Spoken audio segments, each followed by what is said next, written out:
Pozgarria eta harro sentitzekoa ere bada, Getxoko udalarako gure herria aukeratua izana halako proiektuaren aurkezpena egiteko.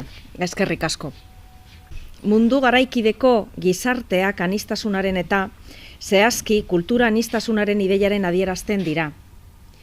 Gizarte guztietan azaltzen eta gertatzen dira gizarteko kide diren, baina atzerriko herrialde batetik migratu edo etnia edo kultura jakin batekoak diren eta behar bada bestelako ingurabar sozial eta pertsonal jakin bat duten pertsonenganako pertzepzio eta jarrera eskorrak eta diskriminatzaileak. Getxoko herritarrek aukeratutako zinegotzi garen aldetik, uste dugu beharrekoa dela erantzunkizun politiko eta sozial batekin jardutea. Eskuzabalki eta era eraikitzailean xenofobiaren eta arrazakeriaren aurka egiten den herritarren lanari babesa eskainiz.